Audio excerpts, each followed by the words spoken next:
Welcome to the Undesirables Podcast. I'm Amanda. And I'm Ryan. This is episode 3. Episode 3. So we're going to start the episode.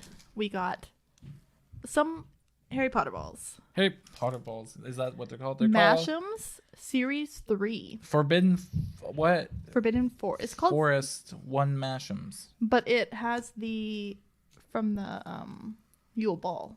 Has the characters from the Yule Ball. Oh, okay. What do you think the mystery character is? Voldemort. From the Yule Ball? Yeah. But they're all wearing the Yule Ball stuff. Victor Crumb? Dumbledore? Hermione? Dumbledore? McGonagall? All right, let's see. What did you get? I got... I think we got the same one. You think so? Yeah, we did. I looked. Oh, really? Oh, we got Fleur or Hermione. Hermione. Why is she blonde? They randomly put Hermione as blonde sometimes. Oh, this smells... Oh, fuck. It smells like plastic. Yeah, it's just super plastic. Okay. Hey. Hermione Granger. Hermione Granger. This is ridiculous. Here, we'll take a look at that. There you go. It's kind of stupid. I'm not gonna lie. Here, twins. Oh, look. Hermione twins. Mine's cuter. Yeah. Wait, what? Mine's cuter. Yours has a higher hairline than mine. Yeah, but my face is lower, so it looks cuter. What? Okay, you know what? Whatever. Hey, don't worry. I got a high hairline. Oh, okay. All right. Okay, so today's episode is about the Silver Trio and Horcruxes. Horcruxes. So we're gonna start with the Silver Trio. Yeah. So, I don't know anything. Apparently, the Silver Trio is Ginny, Neville, and Luna. Luna Lovegood. Yeah. I love her. She's my fave. Luna. One of them. All right, so let's start with Ginny. Ginny Weasley. Ginny Weasley. The baby of the family. She's a very strong and independent woman. Very fierce. Mm-hmm. Everything that, other than being strong and independent, that you're not. Wow. What? Fierce? I'm not fierce? You're not fierce. Okay. I didn't Yeah, when you like give me shit for something, I'm never like, ooh. You never like When Ginny shaking does. in your boots. No. Yeah. So she's interesting because they 150% flubbed up her character in the movies. 100%. So in the books, she's such a good character. Yes. She is like witty and outgoing and just like really good for Harry, right? Right. And in the movies, she's just blah. Yeah. like very boring. Yeah. Like that TikTok said. Yeah. Yeah. And she's not like, it's not Bonnie Wright's fault either. They just put her in a weird. I know. It was weird. The only time she ever showed in the movies Ginny characteristics were in number 6 and then in Deathly Hallows Part 2. Mm-hmm. Because, but even then, it was just like she was so, like you barely see her speak. Yeah, that's true. In too. everything, she's just like a silent character. I know. Right? Yeah, until number 6. Yeah. Because then she gets a little bit more involved with the potion but, book like, even and all in, that. Like Deathly Hallows Part 2, you like barely hear her speak. I don't know. She's just it's she's just kind of just like there. Yeah, that's true. Yeah, they really did flub her up in the movies. I it think they feels also like... kind of flubbed up Luna a little bit. Mm-hmm. But with Ginny, I feel like they put a lot of emphasis on Ron and Hermione. Yeah. And it was like Harry's the main character, and they just like sort of put Ginny there too. Yeah. And I feel like as the main character, he should have had more. I know. With that, right? I know. That's what I love about Half-Blood Prince is that they completely show that side. Mm-hmm. But then obviously in the book she's completely different. And she's so different. She's so different. Great. She's like giving her. It's because she has like a bunch of older brothers. That's why. Yeah. You know, so she's a little bit more battle hardened to please Milo. Okay, they're messing with the light. Anyways. But yeah, more battle hardened, you know, that sibling rivalry. She was the baby of the family. When you're baby of the family, you get picked on the most. I know from experience. And it kind of gave her like this just tough, like just general toughness, I would say. Yeah. And she was just really good that way. You know, I think honestly, like when you think of Ginny, the character. Like, it's kind of one of her more attractive qualities, you know, especially because you're looking through the eyes of Harry. Yeah. In the books. And, you know, that's what he likes about her. Yeah. A lot. And it really showcases that. And then you're right, like in the movies, just what happened there. Because I think when she first was introduced in the book, she was kind of more shy. Yeah, well, she was just like the little sister who's obsessed with him. Yeah, exactly. Right? Yeah. But obviously she grows up and she becomes her own person. And you don't really see that. You see like, oh, she's dating Dean and she's upset. But that's like... Mm-hmm. And it's interesting because the movies also take more of like an approach where they don't just look through Harry's eyes. You see stuff that happens that Harry doesn't know about, right? You're right. Yeah. Like so, more too. Yeah. So you could have seen more of Ginny, right? Uh-huh. But they didn't explore that at all. Yeah, they just they don't explore her character a little more. They could have explored it more in the movies because they take that sort of third person point of view as opposed to Harry's point of view, and they just didn't. Yeah, that's true. Yeah, they you're I don't know. I think like I don't know, because also like when we talk about this, I try to look at it from like the director's point of view and like in all that. And I feel like I don't know who directed number 6. But I feel like that they didn't really care too much about the Harry and Ginny relationship. They knew like it was going to be in there, but like they didn't really care that much. Yeah. Yeah, so I don't know. Ginny's just is a missed and she misused character in the movies. She became more of like, you know, just Harry's love attraction later. Yeah. And just sort of there as an extra body in various scenes. That's true too. Yeah. And they didn't give her any personality of her own person. She's just, you know, she's an extra character in the room, and then she falls in love with Harry, and that's about it, right? Right. Yeah. So, I mean, that's all it really is. And, you know, she is such a side character in the books as well. She's just a little bit more there. You know, because they're called the Silver Trio, right? So they're the secondary characters to everything. First, yeah. So yeah, there's not much to say about Ginny. Yeah. I called her Jenny. I'm so sorry. Sorry, Jenny. You think there would be more with, you know, being Harry's future wife, but yeah, like why not? Like, I feel like we get a lot more of like Neville and Luna than we do Ginny. 100%. Yeah. Yeah. That's why it's so easy to start with her. Yeah. Yeah. So then let's move on to Luna next. Okay, Luna. Yeah. Yeah. I always found it weird how, like, I'll be watching the movies, watch all the movies up until when did she get introduced? Number 5. Yes. Yeah. And it's like she just started in the movies now, right? And it's like it feels like she's such a big character, but it's more than halfway through where you finally like meet her. Yeah, that's true. But she's such a big personality and character that she is. She feels like she was there the whole time. I don't know. I just love Luna through and through. I love her in the movies. I love her in the books. I loved her especially in number 6 because I'm re-listening to number 6 right now.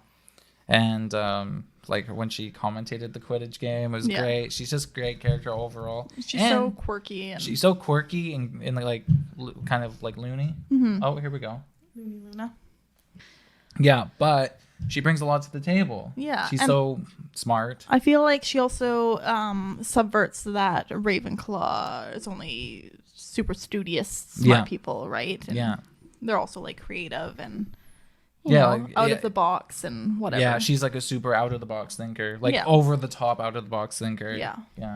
I feel like they did that with a few characters too, like with Cedric, how he's a Hufflepuff, but he's not like he's not like the he's classic, more of a Griffin puff. Yeah, he's not like the classic Hufflepuff. Yeah. Right? Because, you know, he had the balls to put his name in that cup and compete in the Triwizard Tournament. Yeah. It's not just all like, oh, they're just boring. And all the Hufflepuffs, I think there was a little bit of talk. There's a cat right here. There was a little bit of a talk of the Hufflepuffs like really loving the fact that a Hufflepuff got picked for something like that. Well, yeah, because you wouldn't expect it from them. And I like how they sort of do that with a few of the characters where it's like, oh, you wouldn't expect this from them, right? No, and then like Luna is like, I don't know. Yeah, Luna's great, especially because I always sympathize with like the loner characters too. You know, because I'm a bit of a loner myself, unintentionally. It's everyone else that doesn't like me. Okay. Anyway, and I like her and Harry's friendship. Yeah, like he like, really. Yeah, when he's like, "Oh, I'm gonna invite someone real cool to Slughorn's party." Yeah, and he invites her because he likes her. He thinks she's a nice person, right? Yeah, that was in the movies. In the books, it was a little different. It was like he did it before he could stop himself. He was just like, Luna, you want to go to Slughorn's party with me? She goes, what? And then he goes, oh fuck. Yeah. Yeah, but no, that was a really cool thing. And I honestly, I'm not gonna lie, going back to Ginny for a second. Ginny, I'm sorry. God, I'm so sorry, Ginny. Damn, man. So going back to Ginny, I think that's what made Ginny think about her feelings for Harry in the number 6. Because she was like, oh, Harry, that's so nice that you're bringing Luna. Yeah. You know what I mean? And she's like so excited to go and everything. It's great. The whole thing is great. I guess we can talk about her family a little bit. You know, unfortunately, we don't get to see what her, or at least I don't remember. We don't get to see what her mom ever looks like, did we? I thought her mom died. Her mom did die, but we never saw a picture. Or anything. No, I don't think we ever saw anything. I know, but I guess that kind of goes to show like of how like where she gets her smartness from. Yeah. Because her mom, she was like making her own spells and stuff, and that's how she died. It was just an accidental spell. It was a spell gone wrong. Yeah, and you know, a little bit tragic. You know, just because you got to watch your mom die, or she did. She had to watch her mom die. But you know, honestly, I think just overall, just like a 10 out of 10 entertaining character. You know, brings a lot to the table. Really entertaining. I also love how Ron in the 6th one starts to accept Luna more because of the Quidditch games and stuff. Yeah. And then I don't know, it's great. Just the whole thing was great. Yeah, no, she's and she really appreciates her. Yeah, and she really appreciates her friends too. You see that in the last one. Yeah. Especially in the books, because there's like a bunch of posters with the DA people on it that she painted herself or something like that. Yeah. Especially because she's also from a different house, and she sort of just like goes right into that group. When you look at like the Golden Trio and the Silver Trio, they're all Gryffindor except for her, right? Yeah. She's the only like. Yeah, but that's kind of how Luna is. She's kind of the one that stands out. Yeah. She's the weird one. Yeah. So. Lots to say about Neville. Neville's actually a really great character. I love Neville. I love Neville. I love his character development. He's great. He goes from this like kind of like picked on, shy, no confidence type of person. Yeah. It really comes into his own and really proves to be an actual Gryffindor in the end, which is great. Yeah. I also like the fact that it could have been him, not Harry. Yep. That with this whole prophecy thing, it could have been the chosen one. Some people say he still is the chosen one. I think that was an old theory from back in the day. The chosen one is the one that Voldemort chose. Yeah, right. He's the one who chose him. He chose his downfall. I also like how it goes into how he used his father's wand. Oh, he did? Yeah. Oh, I didn't know that. Yeah, so he used his father's wand instead of getting a wand from Ollivanders, which is why he had such trouble the first few years. That makes sense. And then people think, oh, he sucks at spells and all this stuff, right? Yeah. It's because he's not using his wand. The wand didn't choose him. Yeah. So when he breaks his wand later on and he goes to get his own wand, that's when he's sort of like, coming into his own. Yeah, in the later years. Yeah, things are just, becoming easier. Yeah, that's true too, because you gotta for those of you who don't know, you gotta win the wand from the wizard. Yeah. And he just took it. Yeah. But it's also a nice sentiment that he was using his father's wand. Yeah. And he really keeps all of that really close to him. He's very prideful about who his parents were. Yeah. Which was great, and I really like the story of their parents. You always like that story of someone who just would never give up. And that's what his parents were. And same with James and Lily. But they literally got tortured into madness. Yeah. You know what I mean? So, I can definitely get behind that type of character for sure. Like, he's really, Neville's, like, a fantastic guy. Yeah. And then the actor who played him, do you know his name? I forget. Matthew Lewis. Yeah, Matthew Lewis. They did an absolute great job from the beginning all the way till the end in the movies. Like, he really did that. Really and then, also, I really like Neville in the 7th one because... he was kind of causing a ruckus for, the Carrows, which were the Death Eaters that were teaching at Hogwarts. Yeah. And, just really giving everyone a hard time. And I love his grandma. It's great. She's fucking hilarious. And I love how one of my favorite parts was when he was telling them about what's been happening at Hogwarts while they were searching for the Horcruxes and stuff.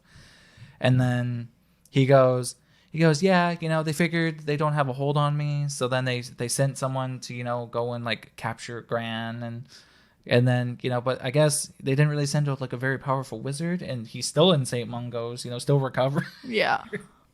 And then she went on the run, and then, oh my God, it was just great. And then, And I like how he sort of like, he was kind of like the leader when the Golden Trio wasn't there. Yeah, he was right? like the leader of the Silver Trio. Yeah. Well, like leading sort of the resistance at Hogwarts, right? Yeah, the rebels. Yeah. And when you look at his character in the first year, you're like, oh no, he would never like... No, he wouldn't do that. Yeah, like, but... Yeah, he has a really good character development. Yeah, fantastic. Like, I think Neville was really written very well. There's a lot of great moments, a lot of sentimental moments. Yeah, and I like how sort of like, he sort of made fun of at the beginning, right? Yeah. But then when he finally like does his Patronus and stuff, and everyone's just so happy for him. Yeah. So, they're all very genuine about that. Yeah, it's fantastic. Yeah, I love that shit.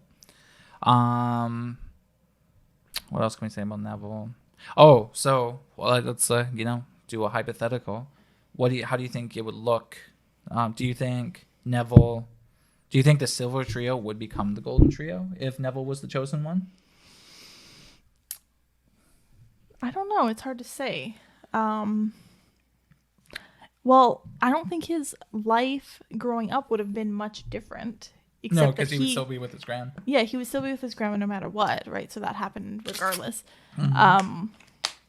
He might have had a little bit more confidence walking into Hogwarts. Probably, yeah. The whole, oh, you're Harry Potter, but it's like, oh, you're Neville Longbottom. Oh my God. You're Neville Longbottom. And right? He goes, what? Oh, yeah. And then he would grow up with it, too. Yeah.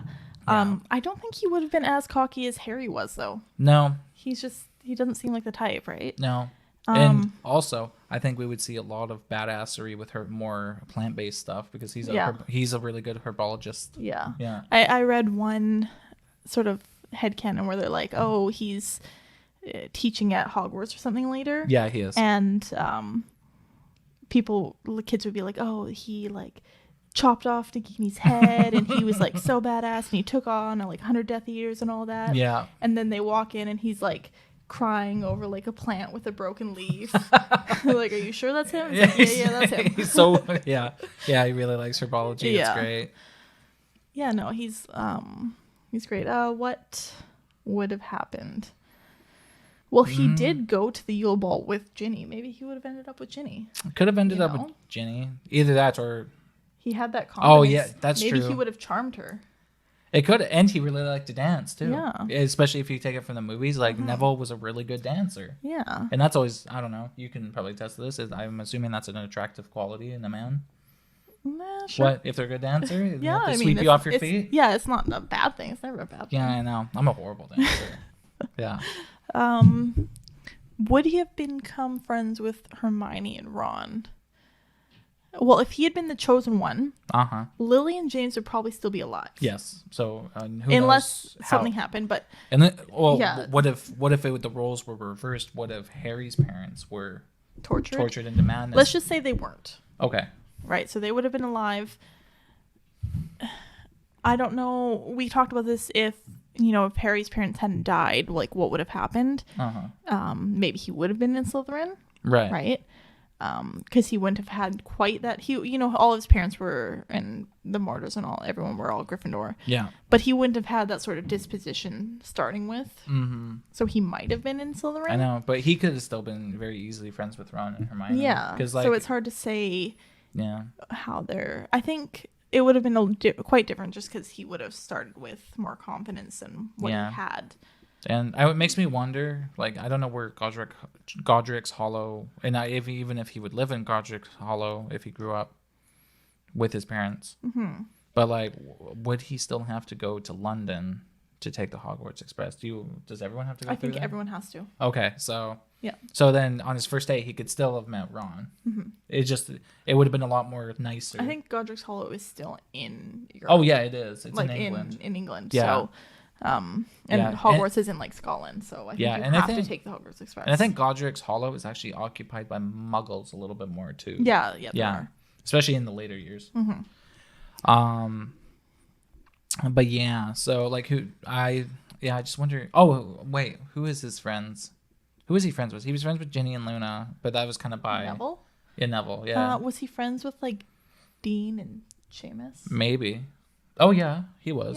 Yeah, he was. Him and Seamus got on quite good. That would be an interesting read if someone did a story on if Neville had been the chosen one. I just wonder what his support system would be. Mm-hmm. You know, because like what would the Silver Trio to Neville be? Yeah, well, maybe that would have been Harry, Ron, and Hermione. It could have been, you know, and then or maybe Hermione would have been in Neville's group. Yeah, right? You know, and maybe like Harry could have, you know, maybe Harry would do like a lot better in his classes too, like because maybe Harry would be a good potions guy and actually pay attention. And I'm almost thinking maybe if so Harry wasn't the chosen one, him and Ron I think would have still been friends. Yeah. But maybe not Hermione as much because he wouldn't have quite had that sweet spot that he had growing up with his aunt and uncle. Right. Where he was just like a little more timid and a little more understanding of Hermione. Whereas if he had grown up with magic, I don't know if he would have had that for Hermione. Yeah. And maybe they wouldn't have become friends. So it would have just been Ron and Harry. Yeah. And maybe Hermione would have joined up with like Neville. Yeah, I could see that too. Yeah. You know, she gets involved because, you know, like it also kind of shows like when Neville kind of fall for like in the first one, Harry kind of fell for like Malfoy's tricks. Like Malfoy said, "Oh, let's duel at midnight." Yeah. Right. And then he kind of tried to get him in trouble. And I wonder if, you know, maybe because he was famous, would Malfoy kind of start fucking around with Neville a lot more than usual? Probably, because it wouldn't have been the Harry Potter, right? He would have just been... Yeah, he would have just been some Potter guy. Yeah, he's like, you know, pure blood and all that sort of stuff, just like I know, Malfoy, but I think his family and the Weasleys would be considered blood traitors too. Yeah, because they would. I'm pretty sure Lily is a Yeah, Muggle-born. So I feel like almost Hermione would have been in Neville's trio, maybe with like Ginny. I could see it. Right. Yeah, and like later on. Yeah, Luke either like up. like Ginny. Yeah, I think a little bit more female roles would be more with Neville. Because, you know, he's just so sensitive. Yeah. No, I could have definitely seen him sort of taking a liking to Hermione if Harry hadn't have been as open sort of understanding, right? Yeah, exactly.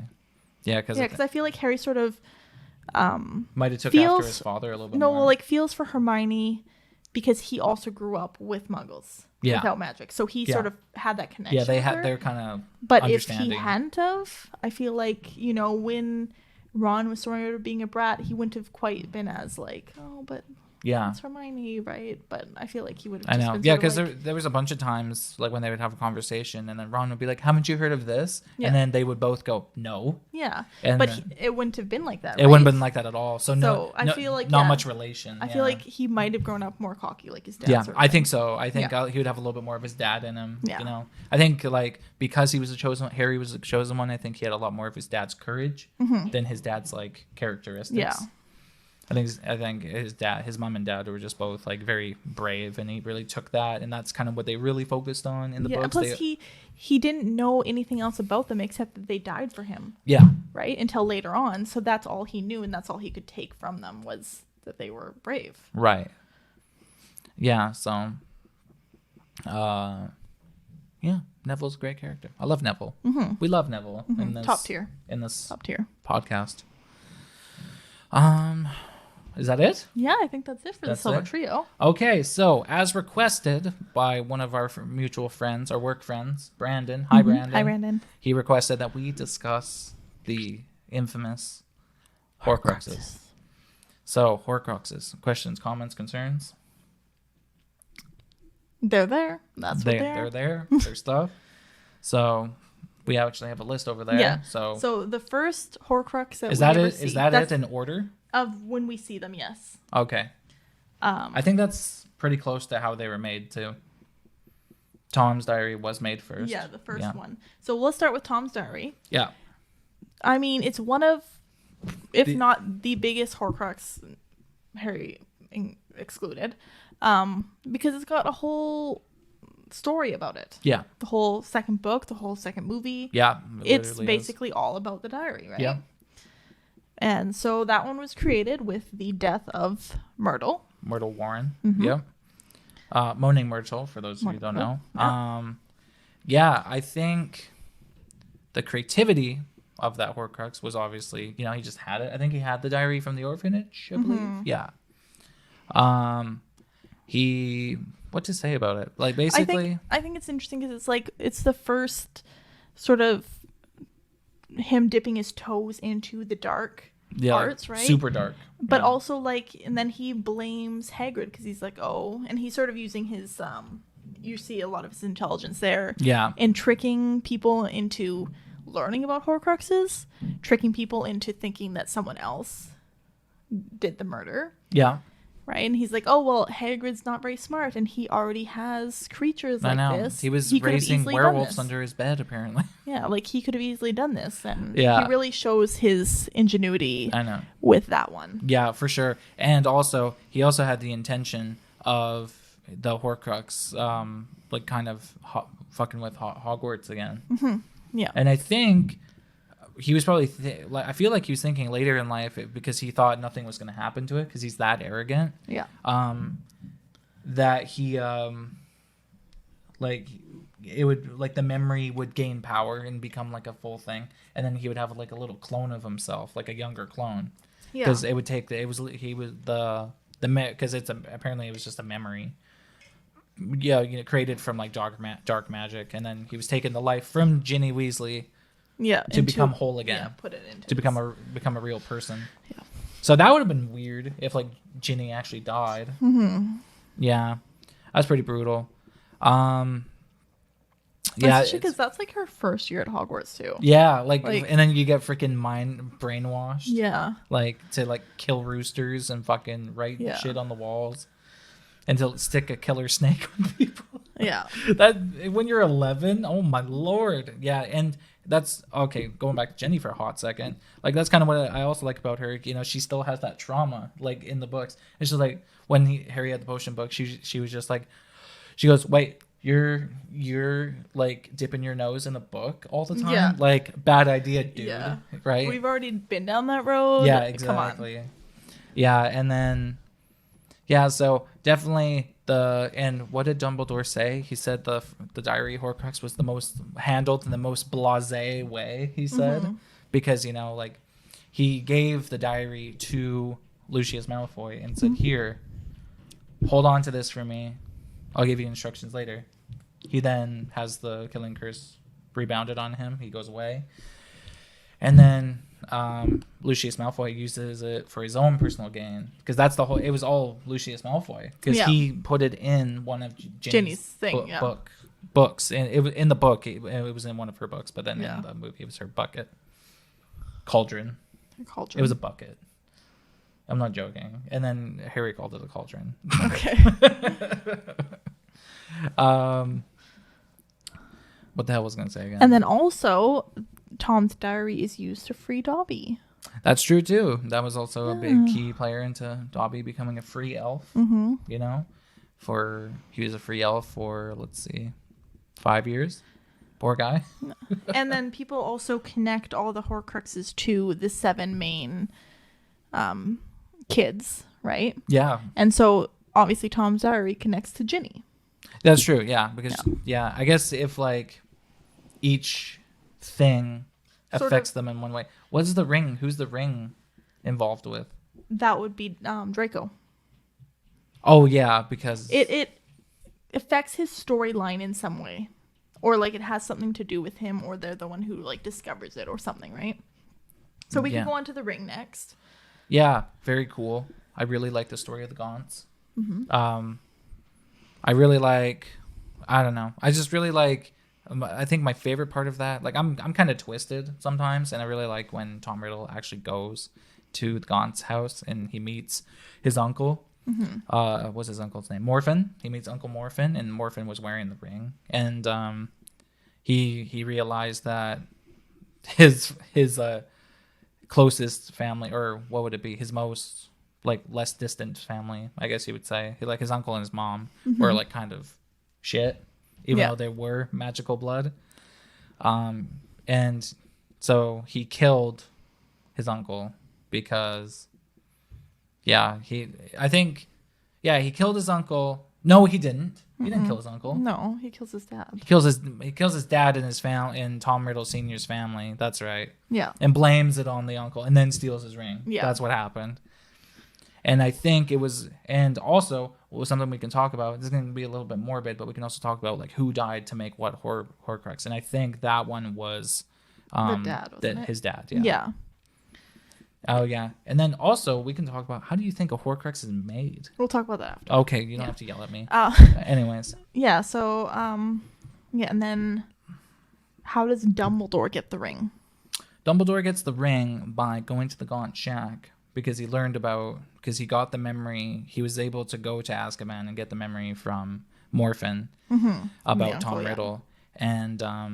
And he saw where the shack was, I'm assuming. Yeah. And he also got a memory first, but from a law enforcement guy who went to go visit the Gaunts. And that's when you see his mother, Merope. Yeah. And you see them all kind of interacting with each other. And it turns out the grandfather is a real prick. And he like literally grabbed Merope by the throat. It was bad. Yeah.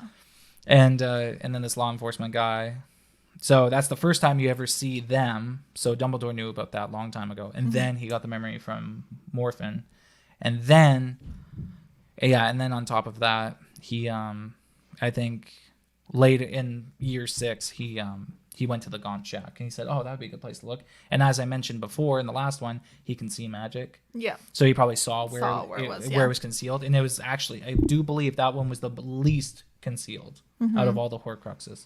Because it was I think it also had some of like the darkest magic, because it literally kills. It was going to kill Dumbledore, right? Yeah, and that was part of Dumbledore's weakness, right? Yeah. He put on the ring because he saw that it was the Resurrection Stone. And that's the thing. I wonder how the Resurrection Stone got in there.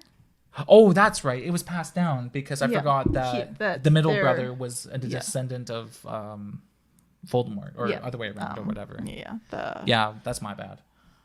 Yeah. Percival? Yeah, doesn't that mean that Voldemort and Harry are kind of related? Yes, it does. That's kind of weird. Aren't they like super distant cousins? Super distant, yeah. Yeah, but that's kind of how the magical purebloods are. Yeah, that's how, Yeah, like, Sirius is kind of related to Draco Malfoy. He is, yeah. Yeah, he is. Yeah, because he's a black, and his mom was a black. Yeah. Yeah. So that one relates to Draco in that Draco is supposed to kill Dumbledore. But because Dumbledore is already dying. Because of the ring. Yes, because of the ring. It sort of gets him out of that. Yeah. No, I just love the story of that whole thing. I like the whole Gaunt thing. And it kind of shows that Voldemort's bloodline, it's very famous and very, proud and predominant. But in the end, like the last descendants before Voldemort were fucking just pathetic. Yeah. And like way too prideful and like, just gross. They were gross. They were living in a moldy shack. Like it's called the Gaunt Shack. Like, yeah. What do you think would have happened if Dumbledore hadn't to put on the ring? And so he wasn't going to die? I think, I still think Dumbledore would have got Snape to do it. To kill him? I do think. I think it wouldn't. You don't think he would have tried to like disarm Draco instead? Because he could have easily done it. He let Draco disarm him, right? True. Yeah, because I think he just figured it'd be the best way. Yeah. And who knows? Like, it was unintentional. Like, he didn't want Draco to get the Elder Wand. Yeah. But it was kind of a blessing in disguise because if he didn't, then Harry wouldn't have been the owner later. Yeah, because I wonder what would happen because Snape would have got killed. Right, because he would have been the rightful owner because he killed Dumbledore. But that's another thing, though. I don't know if Snape would become the master of the Elder Wand because he didn't. He didn't beat him in a contest or anything. True, but also at the same time, but Voldemort doesn't know that either way, right? Even if True. So I even if he hadn't. Oh, I think that's what the plan was. I think the plan was because it wasn't dueling. It was just helping an old man. Yeah, you're not besting someone, right? It was basically like putting an old man to rest, Yeah. or save an old man from suffering. So your soul doesn't get all messed up or whatever. And I don't think you would win the wand through that. I think it has to be contested. Yeah. And then also, because Draco wasn't going to kill Dumbledore. I don't think he would have done it. No, I don't think he was going to do it. So he was bitching out. Yeah, it would have been interesting if, Dumbledore hadn't planned, if he wasn't dying, right? Yeah. That would have ended really bad for the Malfoys because he wouldn't have been able to do it. Yeah, it would have been a lot worse. Yeah. So at least this way, it's like, oh, Snape stepped in and did this. But instead, if Draco had just backed down like that, they would have had to defer away earlier. The whole entire time, though, I do believe Draco had his wand on Dumbledore the whole entire time. Yeah. So maybe I feel like the scenario wouldn't change that bad. Yeah, but it wouldn't have been that much. But I think because it got bad. It still got bad for them. Yeah, but he definitely saved a little bit of face in that it wasn't like, oh, Draco was backing down, because I don't think he would have done. I think he would have backed down. Yeah. So at least this is like, oh, Snape just stepped in, sort of thing. Yeah, I mean, Draco, and the Malfoys, in a desperation, would be like, oh, well, Draco disarmed him, and that's why Snape was able to kill him, you know?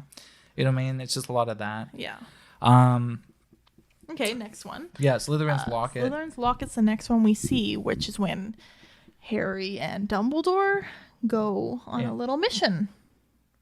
Oh yeah, that's when they actually get it. Yeah. Where it originated from, when Voldemort came across it, was through a fat old lady named Hepzibah Smith. Mm-hmm. Yeah, and that's who he killed to get it. Yes, and that was the first. And they say that was the first murder that Voldemort did for personal gain. It wasn't Moaning Myrtle? That was unintentional. Oh, okay. Yeah, because he was opening the Chamber of Secrets. She was in the bathroom crying. She said doomed to cry in the bathroom forever. Yeah. She says, "Get the fuck out," and then the snake looks at her. Yeah. Okay. Yeah.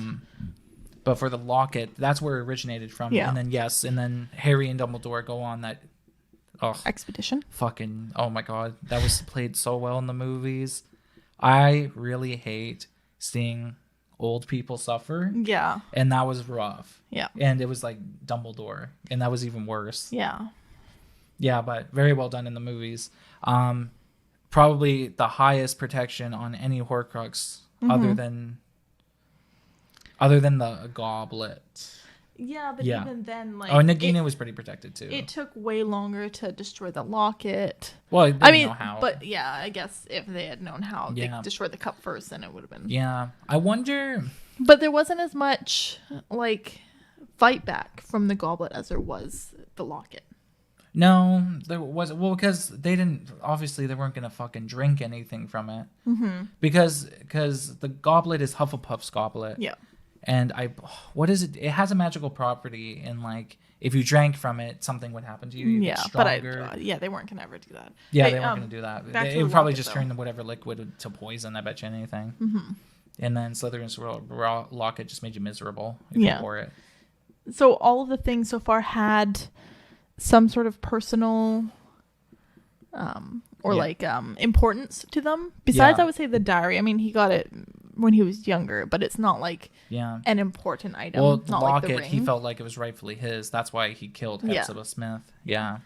And then for the locket, that one obviously connects to Ron. Yeah, for who sure. Who had the biggest reaction to it. Yeah. And I don't know. I think it destroys it in the end. I think he's just he has a little bit of a temper problem, and I think that's a jealousy problem. That too, and I think he's very insecure. Yeah. So I think it just really brought it out to all of his insecurities and just yeah. So I really believe that's a good one for like if you're connecting them to all characters. That's a really good one. Yeah, I think also it affected him more because I feel like, when they were hunting Horcruxes, I feel like Harry and Hermione were sort of very one-tracked.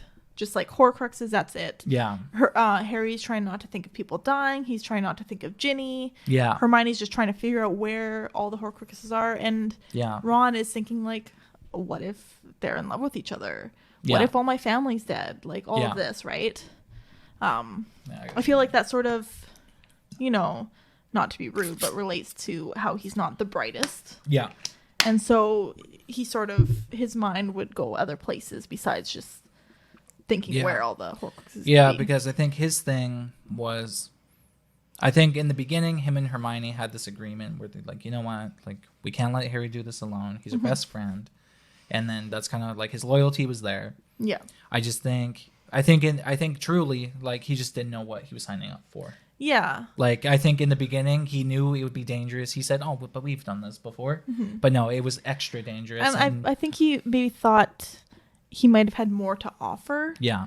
Like, Harry obviously knows a lot about Voldemort, and he spent time with Dumbledore. Yeah, those private lessons. And Hermione's just very smart. She can sort of think of things. Whereas he, you know, he didn't really have a lot to offer them. Yeah, until like the end. Yeah. And that's nothing like bad. Yeah. It's just he didn't have a lot to offer them, so his mind ran to other places. You know, and he was fucking around with that radio the whole time too. That was also in the books. And he was just making sure that no one he was just had probably, a lot he was going on out. in his mind that the other two were better at tuning out. I know. And then also he grew up in the magical world, so you can, and you know, in that time, kind of the magical world was starting to kind of fall apart, crumble, starting to get corrupted. So he probably hates that. He probably hates the fact that, you know, he also, you know, like he was but it seems like maybe a little bit of a mama's boy too. Because, you know, Mrs. Weasley, she loved all of her kids. Yeah. You know, made out these grand meals for them every day. So I think, you know, you just get used to that lifestyle. And then you go from that to being on the run, roughing it like a fucking refugee. Yeah. So, or not even a refugee, just like a fucking, person on the run. Yeah. And next up, we've got Hufflepuff's Goblet. Yeah, same thing as the locket. First came across it with Hepzibah Smith because she had both. Not much to say about it other than, who did he kill to make that one? That's a good question. So, well, here's the thing: he killed Hepzibah Smith, but that was for the locket, wasn't it? But so think about this, right? He kills Hepzibah Smith. He kills Tom Riddle and his family. Yeah. So. It could be both of those at the same time. You never know because I think But Tom Riddle's would be the ring, right? I'm sorry. Yes, you are correct. So who would he kill for that? For the Hufflepuff's Goblet? I got twisted there. Let me just check this here.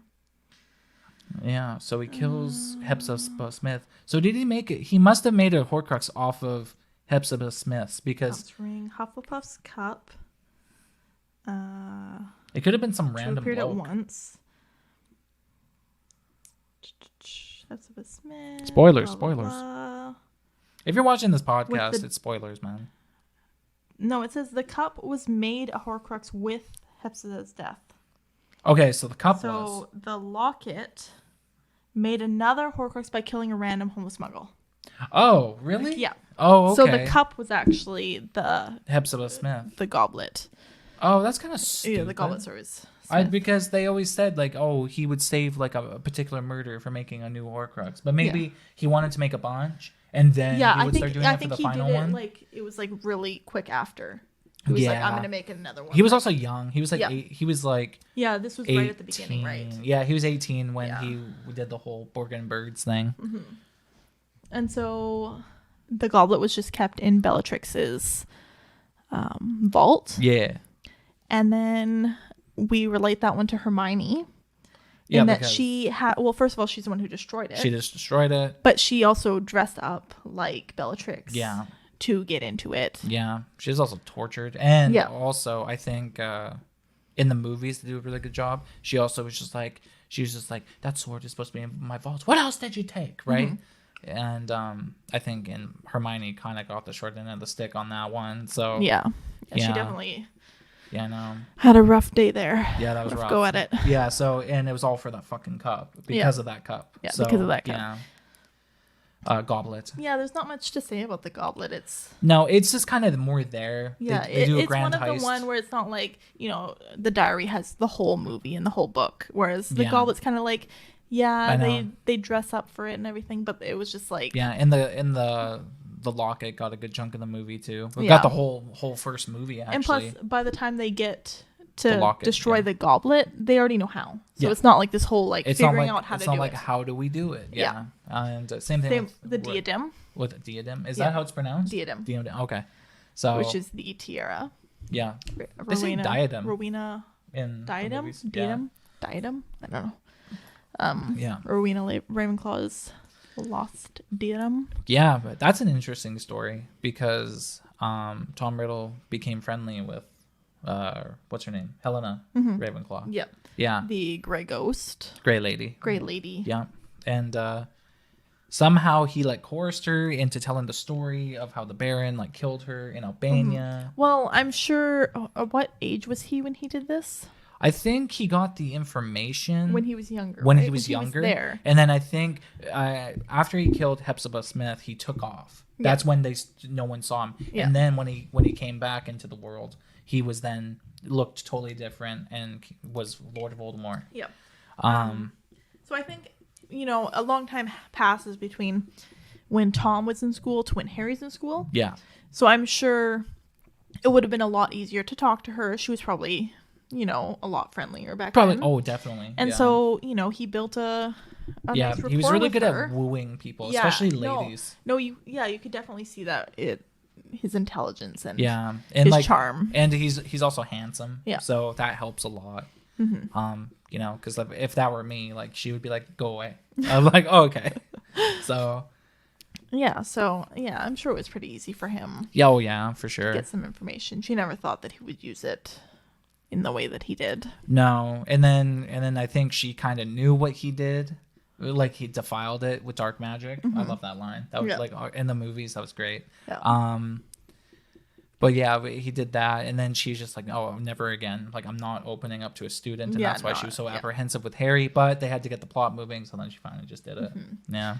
And so that one connects also with Luna. Yeah. In that Luna was the one to tell Harry to go to the Grey Lady. Yeah. She is a and loner. That's in the movies. Yeah. He just comes up with it on his own. Yeah. So in the movies, it's sort of more. Yeah, but in the books, Luna actually takes Harry to the Ravenclaw common room to take a look at it to see what it looks like. Yeah. So she was super involved with it as well, in the books. And then also I think she's the only Ravenclaw besides like Cho and I know, but and that has nothing really. She's not part of the. Yeah, but then again, you go back to Luna. She is an out of the box thinker. It was kind of her she kind of drove the situation for Harry to get it. Yeah. And then he's just started, he knew what it looked like. He started thinking about it, and then he talked to the Grey Lady, and then he's just like, I love when the bell when the light switches on, he goes, "Oh my God, I handled the thing." Yeah, right? Years ago, right? Yeah, when he hit his potions book. Yeah, it's great. And then that one was obviously destroyed by the, how do you say that word? Fiendfire? Fiendfire, yep. When it... with Goyle. Yeah. But in the movies, it wasn't destroyed by Fiendfire. What was it destroyed? It was Harry stabbing it with the fang. No, he throws it into the thing. No, he stabs it with the fang, and then Ron kicks it into the fire. Yeah. So I mean, it could have technically been the Fiendfire that finishes it off. Oh, for sure. Right? Yeah, it's hard to say. Pierce it and open it up with the fang. Yeah. Because we don't know what was going to come out of it, sort of like what came out of the lock and stuff. Yeah, but anytime came out of it. Yeah, anytime a Horcrux was destroyed, it was always described as it was bleeding, like it was alive. Yeah. Yeah. So, and you would hear like a faint little scream. Yeah. Yeah, that was like with each of them, and then with the diadem, same thing. For them in the books, it was Fiendfire that just destroyed it without the fang. And which honestly I kind of seemed a little silly, because it's like, really, it's like you think Hermione would try Fiendfire, but she said it was too dangerous, so I guess maybe it's really hard to control. And also it's dark magic, right? And, you got to have a certain mindset when you're using dark magic. I think also too, I think it takes something out of you every time you use dark magic. Like just a little piece of you just sort of like... You gotta have like this very selfish and cruel intention when you use dark magic, I feel. I almost so Yeah. sad weird. It almost feels like when you're like smoking a cigarette Yeah. and your lungs just become like a little blacker. Yeah. I feel like almost that's like what. I know. I wonder what color my lungs are right now. I smoked in high school. I feel like that's what using dark magic could be like. You just You ever become smoke a cigarette? darker. No. Good for you. Anyways, don't smoke. Okay. It's stupid. Anyways, Nagini. Oh, so that's a weird one because it's like I want to know when Nagini found Voldemort.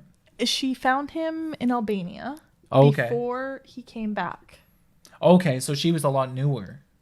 A newer Horcrux. Yes, she was the last Horcrux to be made. Yeah. Right, so she, I don't know why she was in Albania, but she was there. Maybe working in the circus. Probably, yeah. Yeah. I think she's out of the circus by then. Oh, yeah, well, and she was in her total snake form by then, she's in total snake form. Yeah. Anyways, because he's just hanging out in the forest, hanging out with the animals, as you do. Sounds like Bambi. When you're like a little blob or whatever. A blob. So that's when she meets him, and that's before Quirrell meets up with him. Really? Yes. Wow. So she's the last Horcrux to be made, and I don't think, because she wasn't a Horcrux yet. She wasn't a Horcrux until I think it wasn't until book 4. Like 4 or something. Yeah. I think when he killed the old man. Yeah, I think the old man was the death that did it. Yeah. Yeah. So and then yeah, there's that whole thing where it's like, if Voldemort had killed Harry in the same vein that Neville killed Nagini, would Harry be dead? There's that whole story, right? Oh, the whole... Like, if he had just beheaded Harry. Yeah. Oh, yeah, we talked about that. The whole blood thing. Yeah. Anyway, so Nagini obviously relates to Neville. Yeah, because... the killer of the Horcrux. Yeah, fucking just the last Horcrux to die. Yeah, for sure. Oh, yeah, that's true. Yeah, Harry died. Harry died first. Harry died, before. Yeah, very simple one. I want to know... I kind of want to know what her personality is like, though. Like, what drew her to serve Voldemort so faithfully. You see her personality in the Fantastic Beasts. Yeah, but I only watched it once. She's not on the dark side, right? She doesn't seem like it. No, she's not. She's not with Grindelwald. She's with Credence. Yeah. Who, I mean, you could say is with Grindelwald, that he was in the first one, but yeah, no, she's definitely not on the dark side there. I don't know if it'll sort of, in the last movie, explain why she leaves and goes off and decides to join him. Yeah, like it's kind of weird because, she did his bidding. And I think maybe that's kind of where the Fantastic Beasts movies screwed up a little bit, where they kind of didn't show her being a little bit more... I mean, we don't really know what's going to happen to Credence, but maybe the good guys kill him. Maybe he goes crazy. True. And the good guys kill him, and she's just like, no, these are the bad people. Yeah. Right? True. I don't know. I'm not exactly she's just sure. She's like, fuck government. Yeah. Or whatever. Could be, yeah. And also, Voldemort just has a higher... a charm, and also just a higher connection with snakes. Yeah. Right? Yeah. Because, he's a descendant of Slytherin. For sure. That's kind of why I feel like he deformed into kind of a snake-like creature, being. yeah. Yeah. And I think probably part of that is like, you're a snake. I'm a snake, kind of. Yeah. I love you. I'm gonna love you more than I'll love a human. Yeah. You know what I mean? It was probably the easiest one to figure out. They didn't think about it too hard. All of a sudden, it's just like, he's like, and also, Nagini, stay with me. And it's kind of like, oh, duh, it's a snake. Yeah, but then he could also be like, Nagini, if you stay with me, I'll give you more power. Put a piece of myself in you. Yeah. To give you more power. Yeah. Yeah. Yeah, so that one, not a lot of explanation there. Not just really. No. Connects with Neville for obvious reasons. You don't have to explain it. Yeah. Yeah, Neville killed the thing. Definitely. She was very frightening in the time. His badass scene with Neville. It's a good one. I love It's one of the, you see it when he's like running and stuff, but that scene where he kills Nagini, you're just like, just whoa, satisfying. Neville, like... I know. I've been sleeping on you, shit. Neville. Dude, I remember when everyone applauded in the theater, man. Yeah. That was great. And then, last but not least, I mean, The one and only Mr. Harry Potter. Yeah, he's a Horcrux. Yeah. You don't find out until later. I think it was sort of planned the whole time. Like how when you look back, his mind was connected with Voldemort even in the first one. Yeah, and then when you look back, like obviously he can hear the snake. I mean, that might have just been, but then it's like, is he parcel? Like he can speak parcel tongue, but is that because he's a descendant of the Slytherin? Peveril family? The Peveril family? Or is it because Voldemort's soul is in him? I think it would be safer to say that it's because Voldemort's soul was in him. Yeah. And then... Because I think the three brothers, I think they all come from different, like mostly different bloodlines. Mm-hmm. I think that's what makes them so stand out from each other. Because I think if they were all in the same bloodline, and like say like Voldemort and Harry were like distant, like first cousins to each other or whatever, I think that's when it would get weird. Yeah. Because I feel like Harry's like descendant with the cloak would be a little bit more greedy, a little bit more like that. Mm-hmm. But and then when you see the Dementors, they seem to have a stronger effect. And that could be because he has two souls in him, though, right? That could be that. Because they're attracted to, they suck out your soul and all that. Yeah, and they also, like, that's a question. What would happen to Harry if the Dementors kissed him and they sucked out his soul? Which soul would come out first? Probably his soul. You think so? I don't think the Horcrux can be taken out like that. They feed off of happiness, and they zap all your happiness out of you. Yeah, but I don't think the Horcrux has any happiness in it. No. So I think he would have still. Would he have been like an evil, like half clone of Voldemort? Maybe, or maybe the Horcrux would have just been in his dead body. Yeah, and then it's just right? like, oh look, my Horcrux is in a corpse. Nice, yeah. Not a corpse, but yeah, because you're not dead when you don't have a soul. And then I think when he gets sucked on the train or attacked on the train, right? Sucked on the train. When he gets attacked on the train. Pause. When he gets attacked on the train, and you hear the woman scream, right? That was his mother. Yep, that was his mom. When the Horcrux was being made, basically. Right? Yeah, but it's also a very traumatic thing that his subconscious had. But I also think it has to do with the fact that the Horcrux was made because of that, right? Yeah, and that's probably why he dreams about it, especially before he knew he was a wizard. Yeah, because he dreamed about it a bunch of times. Not only is it like Harry's worst memory, it's Voldemort's worst memory. Yeah. It's when he got defeated. Yeah, it's true. And Voldemort, and when Voldemort, in those, like, because it was like 11 years of, or 10 years of just being basically in hell on earth for Voldemort. He was probably, some nights he was probably thinking about that, and then that's why Harry would dream about it, and their minds were always connected. So I think she always intended Harry and Voldemort their minds to be connected in some way, and I think that just made the most sense. Mm-hmm. Yeah. Yeah, very, very simple. Obviously, heard a prophecy. That's why he went to go kill him. Mm-hmm. Rebounded, made a Horcrux in the baby. Yeah. Yeah. Which would have been the second last Horcrux made, right? Really? No. It would have been made before Nagini. Yeah, it was made before Nagini. Oh, yeah. It was made after Diary Ring. Made after. It's made after all of them. Yeah. So you're right. That's second to last. Nagini is last. Yeah. So you just got to flip those two. Yeah. Yeah. Made sense. Mm-hmm. Yeah. No, I like that story. I'm a little.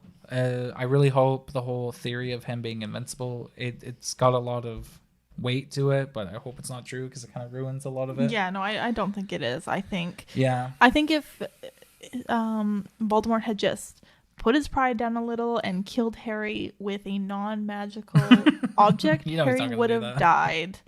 Yeah, but that's kind of the point, right? We know Voldemort's not going to do that. Yeah.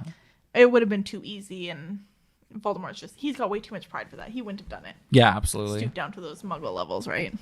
Yeah. Ew. Yeah, not much you can say about Harry. We already know. Yeah. Yeah, it's pretty simple. But I think that was a really good discussion about the Horcruxes, though. So Brandon, thanks for that one. That was a good one. Mm-hmm. Anything else? No, I think that's it. Is that it? We're just gonna hit an hour for this one. Yeah, hour that and was one. pretty good. All right, this was a fun one. I like this one. What should we discuss next week? Good question. How close are you to finishing the curse trial? Not even a little bit. I'll have it done by the end of the month. Okay. And then right at the beginning of the month or next month, we want to do the recap of the reunion. That's true. Right. Yep. So we want to do that. We also want to do Draco. Oh yeah, we could talk about Draco Next week. Are you going to be able to read all the fanfics I send you by next week?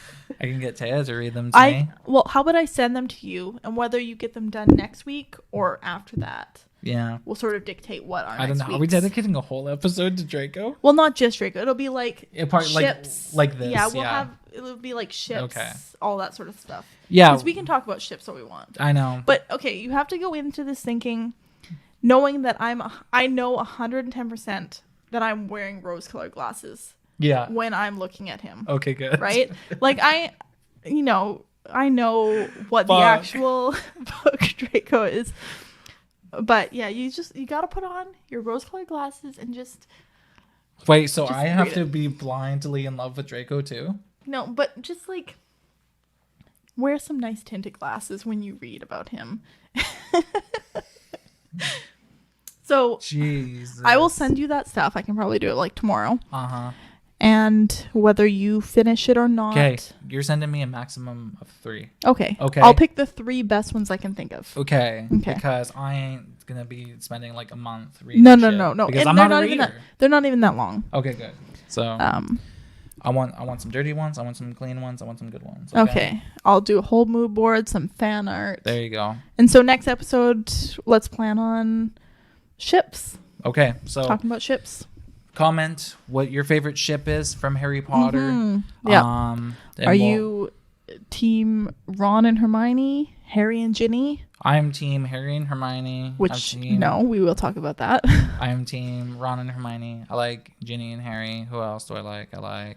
Oh yeah, so I like Sirius and Lupin. I already talked about that. I was going to bring up. Yeah. Tumblr released their top 100 of everything for the year of 2021. Yeah. And so I was just scrolling through the top 100 ships of 2021, all movies, all books, everything like that. Like, I wonder if it's going to be any Harry Potter. The first ship you've got is Lupin and Sirius.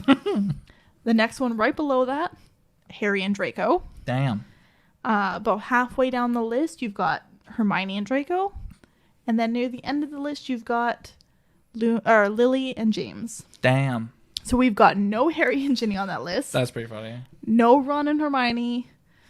You know, people know what they like. And they're not canon. Yeah, okay. So there we go. There you have it. I guess we're going to do ships next week. Or next episode. Because we're going to try and do once a week, but we might have to do once every 2 weeks. But we've been lucky. We've been doing once a week. What? Scoot over. Why? Look at my cat is. Oh. Can you see it? Yeah, you can kind of see him. Okay. Okay, I guess we'll just wrap it up. Mm-hmm. So thank you so much for watching. I got links. We got an Instagram. Comment, ships, like we said. Subscribe, drop a like, do everything. This is going to be our job in the future, so help us get there. Okay, bye everybody.